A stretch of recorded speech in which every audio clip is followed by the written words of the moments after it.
Hello and welcome to Keeping It Young podcast, conversations about marriage, family, and ministry life. I'm Dave. And I'm Bethany. And we are the Youngs. Thanks for joining us today.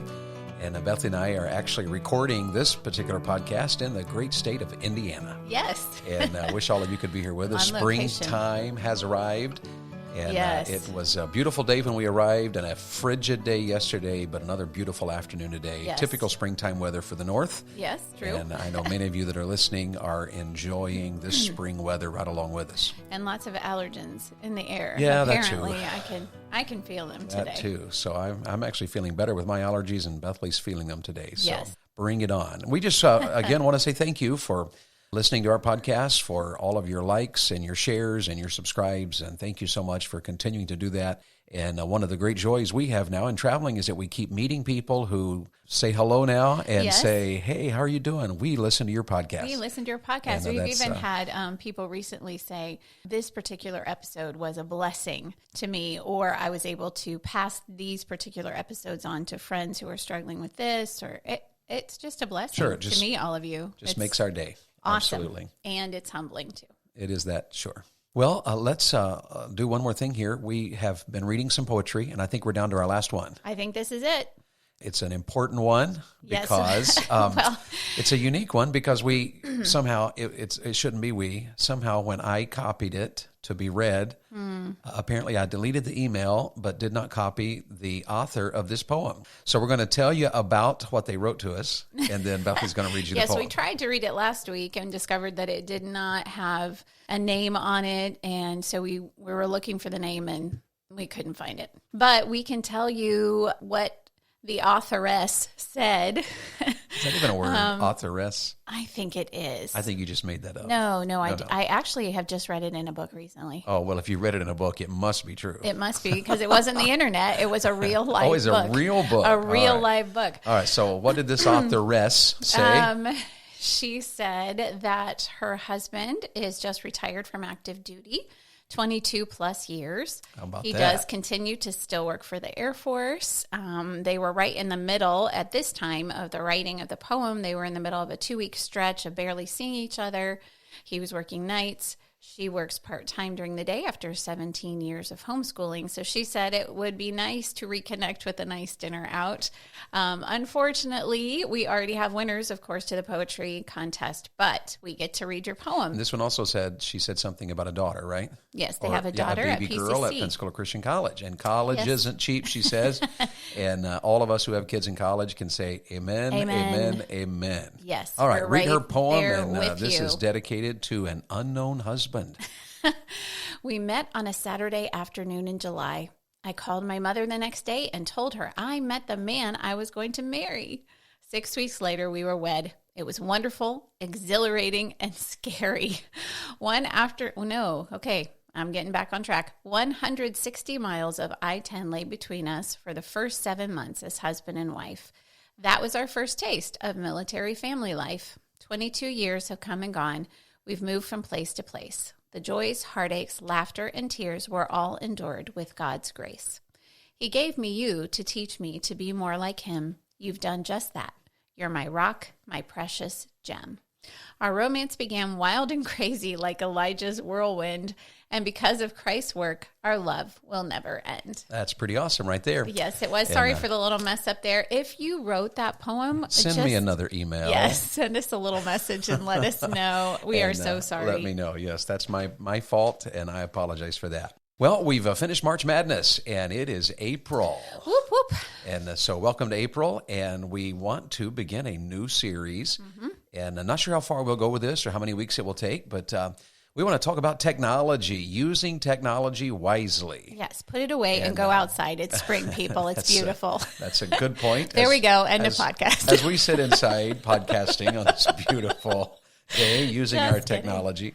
What happened to get us kind of on this thought was that we found a book. Actually, it was a book that was given to me quite some time ago. And it's one of those books that was on my desk for a long time. And I was traveling somewhere and I picked it up and decided I'll take this book and read it. And it's a book called The Tech-Wise Family, Everyday Steps for Putting Technology in Its Proper Place. And Andy Crouch wrote this book. And first of all, I just want to recommend it to you. It's well worth your reading. Yes, it's not a hard read. Read it. Not a difficult read. It's very honest and open. Yes. It's very fair. You can listen to it on And, Audible. I read it. very I'm good. old-fashioned. My wife listened to it on Audible because she's tech-savvy. No, she was just trying to get it in. And I think she listened on double speed even, so she was speed reading I this did. one. It was awesome. And so it's an excellent book, but it got us meditating and thinking about using technology. And if you're a parent, as we are, or you even live in this world, you're aware of Yes, the fact that even if you're single. technology is here to stay. And we all have feelings about it. We all know that we use it more than we should. We know that we veg and yet accomplish nothing. Yes. I talk to parents all the time who, the kids never talk anymore. We're just, technology is here to stay, but it is a part of our life that we need some help with. Yes. And just right up front to begin this thought on technology, I think we're going to title it Using Technology Wisely in Our Families. Okay. And we're not against technology, so just state that right up front. We are not against technology. As we sit here with your Bethley has my computer, iPad. I yes. have a MacBook. We both have cell phones, and we have a television in our trailer in our house. And We do. We're surrounded by technology. We And are we not have against microphones right in front of us. We do. And is that called a soundboard? it. I think so. Whatever that It's this technological cool thing device that I here. bought Yes. to record these podcasts on. Yes. And so we're not against technology, but we believe that it is a tool that must be wisely used and continually monitored. Yes. Because if we don't use technology wisely and we don't continually monitor it, what we find out is that we tend to abuse it. So we can use it or we can abuse it. Or it can abuse us. And that's very true. So 3 key words to kind of get us thinking today. And so Bethany's going to give us 3 key words just to get our thoughts rolling here about technology. First key word is? The first key word is better. It's the word better. Better use of time. Is there a Yes. better investment of knowledge? Is there a better activity that I should be doing as opposed to vegging on Instagram or whatever? Is there a better way to socially interact? We do believe we've been told anyway, that technology has opened the door for us to have massive social interactions, and yet people are more unhappy than they've ever been with their social life. Right. Even during the pandemic, you would see advertisements or whatever for stay connected with those you love, even safely, and I do thank the Lord for technology. We have children that live on the other side of the United States from us. And so we get to see them via FaceTime. And so I am very thankful for that. That is a wise use of technology when we can't be together. But when you can safely connect here, even during this pandemic, and I think we can, then it is better to be face-to-face than it is to be on God made us to be relational. Yes. He designed us for a relational. That's why marriage is so important. That's why moms and dads in a child's life is so important. That's why siblings are so important. That's why friendships are so important. Right. And there's just nothing like a socially interacting in literal physical connection. Yes. So the word is better. And I would just even suggest there may be a better way to grow intellectually and spiritually than you can find on the internet, on using technology. So the first key word is better. The second key word, by the way, in the book that we read, one of the things he said that I thought was worth sharing with our audience, he said, better use of technology is radical. And it's radical because it requires making choices that most of our neighbors aren't making. And then he says, it requires making choices that most in our churches aren't making. True. It's easy for those of us in the church to think, well, the world, they don't know any better, but we are believers and we have the truth. But the fact of the matter is, when it comes to social media, to technology, it is just as easy to abuse technology in the church, in the Christian home, as it is for the rest of the world. So, absolutely. So the key word, first of all, is better. The second key word is? Balanced. And technology is a tool to be enjoyed. We do believe that the Bible teaches that God gives us richly all things to be enjoyed. Even Pinterest.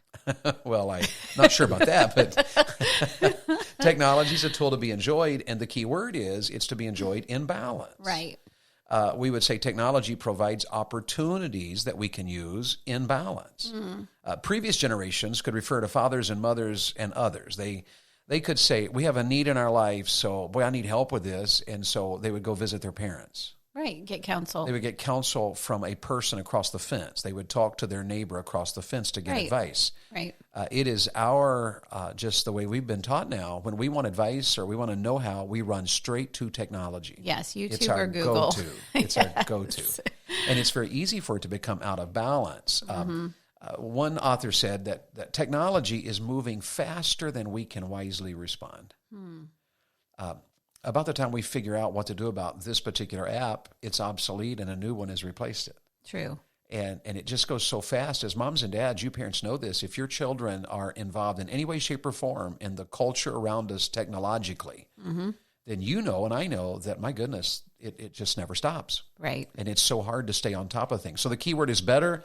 The second one is the word balanced. And the third one and the first one are similar, but I thought it was worth putting them separately. So the third key word is? Best. Is best. We cannot allow technology to rob us of that which is best. God has a plan for our lives, has a plan for our homes, he has a plan for our children. Right. And when technology undermines that, we've chosen that which is less than best. And so God certainly has a plan there. One of the sections in the book we read, The TechWise Family, he kind of went through this particular place regarding technology in its proper place as opposed to being out of place. And so Beth and I'll just read a few of these to you just because it made us think, and I hope you'll think with us about this. Here's what the author said. Technology is in its proper place when it helps us bond with the real people we have been given to love. And then conversely, it is out of place when we end up bonding with people at a distance, like celebrities whom we will never meet or know. Isn't that interesting? In our home, Beth and I can bond, and that is appropriate. Yes. And that has great value to it. But bonding with a celebrity that we don't know, cannot know, never will know, and probably if we knew might not even agree with or like. Absolutely.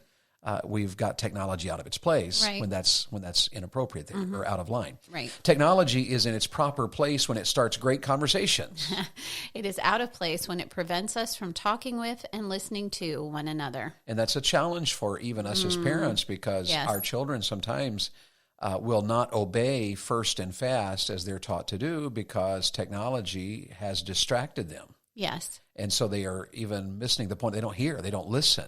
Right. And it's so easy to jump into a car and everybody plug in headphones and we don't talk anymore in the car. We don't talk to each other, or even your child comes into the living room and you finally just settled in from a very busy day and a little bit of mindless scrolling sounds good, and your child is excitedly trying to tell you something that happened during school or at church or with a friend, and you're just, in mode, and you're not really listening. That's a good point right there. Yeah, so it's convicting. Technology's out of place.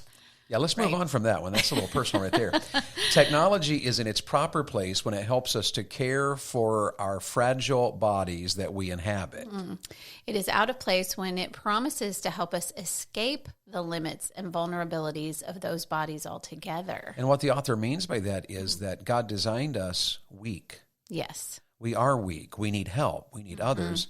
And technology teaches us to escape issues rather than face issues. Right. And it's so easy to replace God's plan for our lives, that we connect, that we get help, that we talk, that we listen, that we reach out to each other, that we encourage each other, strengthen each other. Right. It's so easy to replace that with an escape, whether it's in social media or whether it's just in a video game or a movie or a binge on Netflix.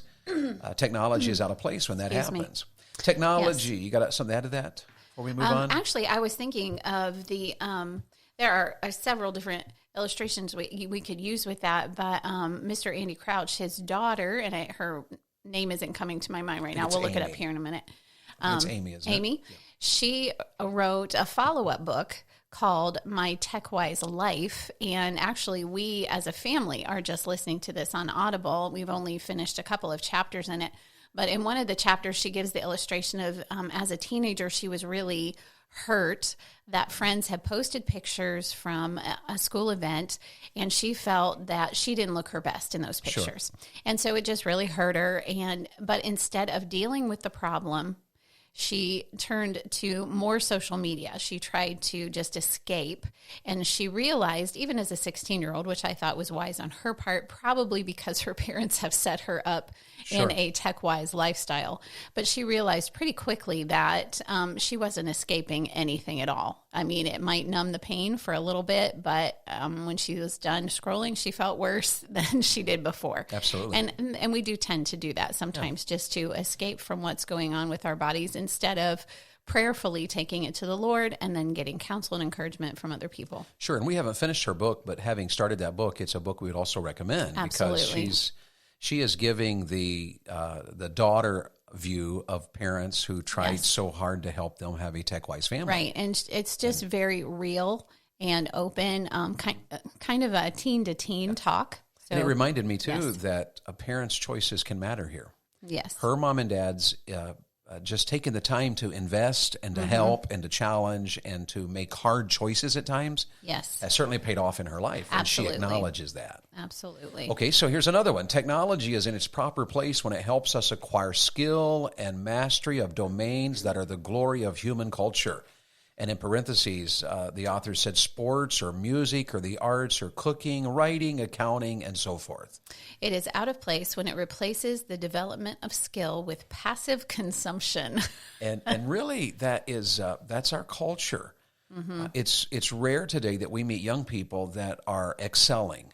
Right. That, wow, she's a good writer and she's developing her writing skill. Or, wow, he's a good artist and he's developing his artistry.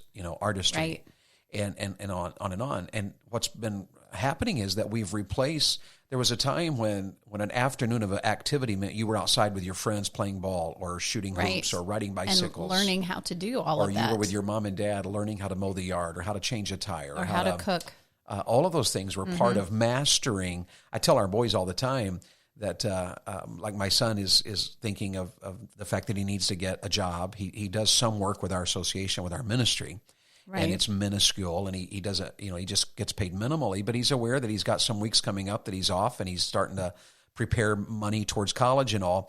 And I had suggested the other day, and it's a harder job. It was a job working with a tree firm that they cut trees and mulch trees and all those kind of things. It's a hard job. And we live in Florida, so the humidity is high. But I talked with him about it, and one of the points I made to him was that learning that skill, that job, learning how to climb a tree, how to trim a tree, how to cut a tree, how to use a chainsaw is a life skill. Yes. It doesn't happen by accident. Right. And it's got an element of danger to it because chainsaws are very dangerous. Mm-hmm. But it is also, says his mom, but becoming a man is learning a skill that you can use. My brother, I don't know if he listens to this or not, but my brother has a job, but he also does a tree cutting business on the side. And he told me one day that my job is always got a side to it that's a little up in the air. It could end, it could close. Mm-hmm. But he's got the second job. It's a skill he learned through the years of cutting trees, and he's really good at it. And he could literally work that full time and make a living. Right. And so when technology prevents our children from acquiring skills and mastering domains that makes life worth living and also makes life livable, right, then technology is out of place. Well, there is a difference between binge watching cooking videos and actually learning how to cook. That's true. So you should say that again. That's a good line right there. A difference in binge watching cooking videos and learning how to cook. And actually learning how to cook. You can watch them and they're intriguing, and sometimes you're like, wow, I would love to know how to do that. And sometimes that's a good point. I watch them and I think, no, I would do that differently. But yeah, she has opinions about those things. All right, here's a couple more. Technology is in its proper place when it helps us cultivate awe for the created world we are part of and responsible for stewarding.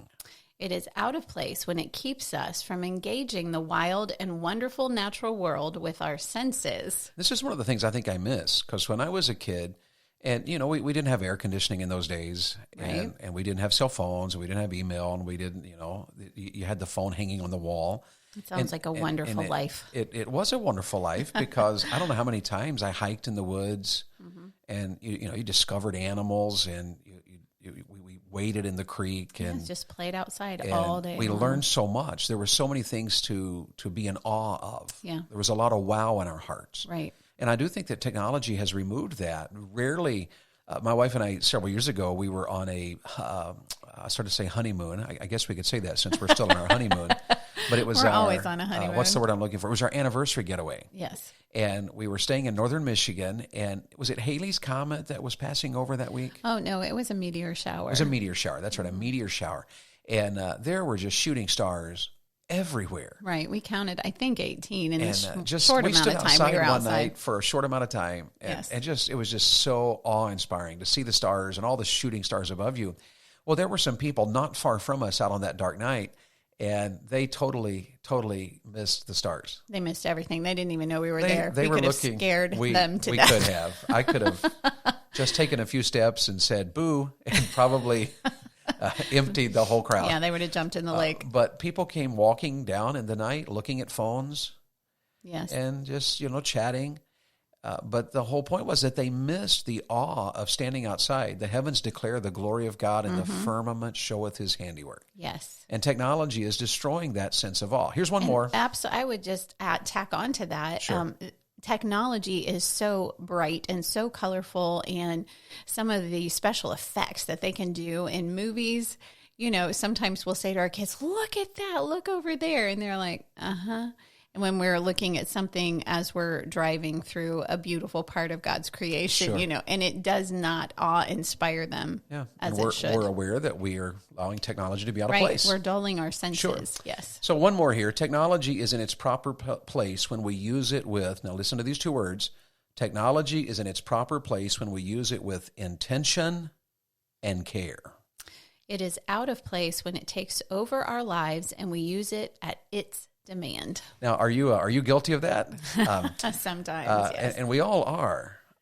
When you stop and think about this issue, one of the things I've noticed, I eat out with a lot of people. And, it's amazing to me, you can be having a very serious conversation, but if someone's phone dings, the pull towards that phone is astronomical, and almost always the phone wins. Right.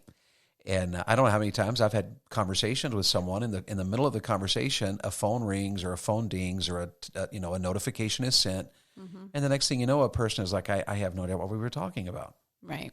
And it's so easy to do. And, we now have, you can put, your messages on your arm.